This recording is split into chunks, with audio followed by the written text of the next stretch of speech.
जनमंच भारत में आपका स्वागत है। हम अभी बीजेपी कार्यालय में हैं। सरोज रंजन पटेल जो कि भारतीय जनता पार्टी के किसान मोर्चा के अध्यक्ष हैं। चलिए उनसे बातें करते हैं कि आज जो भारतीय किसान यूनियन राकेश टिकैत के द्वारा पूरे भारतवर्ष में जो अग्निपथ के विरुद्ध विरोध प्रदर्शन किया गया, उसके लेकर इनकी क्या राय है?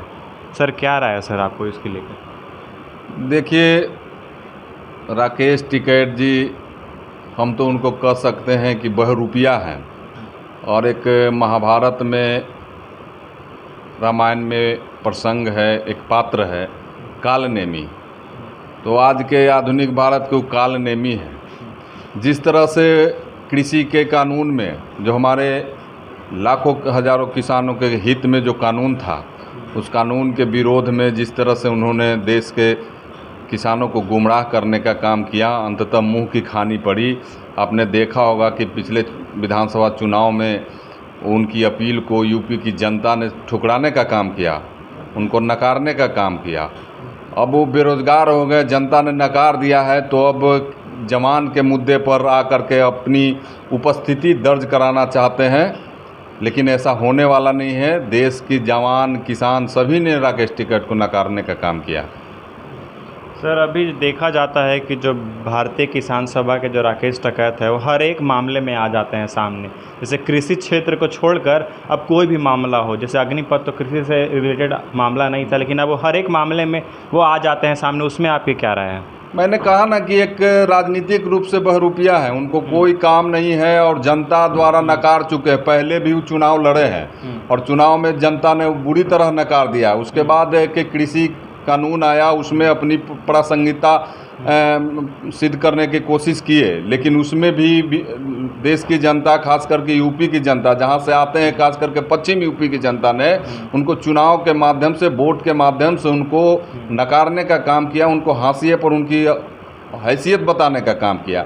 लेकिन बेरोजगार हैं तो राजनीतिक प्राणी है, कुछ न कुछ करेंगे, तो इसलिए वो कर रहे हैं। लेकिन उनको कोई जनता रिस्पॉन्स नहीं दे रही है, न जवान रिस्पॉन्स दे रहे हैं, न किसान रिस्पॉन्स दे रहा है। वो इसी तरह से करते रहेंगे, जनता में कोई उनकी उपस्थिति नहीं है। सर, जो कृषि कानून जो था, तो अगर वो कृषि कानून लागू हो जाता तो क्या जो बिहार के किसान को उससे लाभ पहुंचता? पूरा देश के, बिहार सहित पूरा देश के किसानों को बड़ी लाभ मिलने वाली थी। आप देख रहे हैं जिस तरह से हमारे प्रधानमंत्री जी ने किसानों की आमदनी दुगनी करने की लक्ष्य को लेकर जिस तरह से नीतियां और कार्यक्रम बनाने का काम किया, उसी के अंतर्गत एक कृषि कानून था। और इस कृषि कानून के माध्यम से गाँव में, किसानों के बीच गाँव में इंफ्रास्ट्रक्चर का स्थापना होता, गाँव में तरह तरह के मौलिक जो हमारा अधिकार है, या जो उसको कह सकते हैं जो आधारभूत संरचना है, उस खड़ा होने से हमारे किसानों को फसल का उचित मूल्य मिलता। नए नए तरह के व्यापारी गांव के अंदर आते, हमारे फसलों को ज़्यादा से ज़्यादा कीमत पर कम्पिटिटिव एक तरह से उसका प्रोक्योरमेंट होता। हमारा फसल किसान उपजाते हैं तो ज़्यादा से ज़्यादा अगर व्यापारी फसलों को खरीदने वाला होता है तो हमको ज़्यादा से ज़्यादा दाम मिलता है। और इसलिए वो कानून के माध्यम से बड़े पैमाने पर किसानों के उचित मूल्य पर प्रोडक्ट, उसका जो उत्पाद है, खरीदारी होती। लेकिन दुर्भाग्य है इस देश का कि राजनीति करने के लिए इस कृषि कानून को बलि चढ़ा दिया गया। सर, जैसे कि देखा जाता है कि जो पश्चिमी यूपी हो गया, हरियाणा हो गया, पंजाब हो गया, उनकी जो वार्षिक आय है किसानों की 12,000-16,000 के करीब है, और बिहार के किसानों की वार्षिक आय 4,000 के करीब है। तो ये जो 3 कृषि कानून थे, क्या इस जो गैप है उसको क्या भर देता? बिल्कुल, बिहार में भी बड़े पैमाने पर उस कृषि कानून का लाभ मिलने वाला था, क्योंकि बिहार में कृषि आधारभूत संरचना की बड़ी कमी रही है। आप जानते हैं कि पूर्ववर्ती की सरकारों ने कृषि पर कोई ध्यान नहीं दिया, और जिसके कारण बिहार में कृषि पिछड़ा होता चला गया। और आप जानते हैं कि बिहार में कृषि ही एकमात्र साधन है।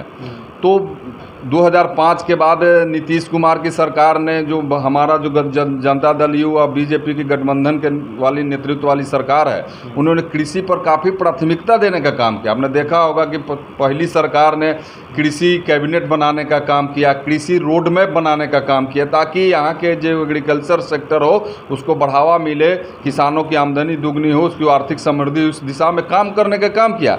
लेकिन अभी और काम करना बाकी। हमारे प्रधानमंत्री जी ने जिस तरह से हमारे जो उत्पाद यहाँ के खास करके जो बिहार के जो उत्पाद है उसको प्रोत्साहन देने का काम किया, लाखों करोड़ रुपए के पैकेज देने का काम किया, ताकि यहाँ एग्रीकल्चर सेक्टर बढ़ावा मिले, किसानों की आमदनी दुगनी हो, किसानों की आर्थिक उन्नति हो। इस दिशा में बहुत काम करने का काम किया। निश्चित रूप से वो कानून आता तो बिहार को बड़ा लाभ मिलता।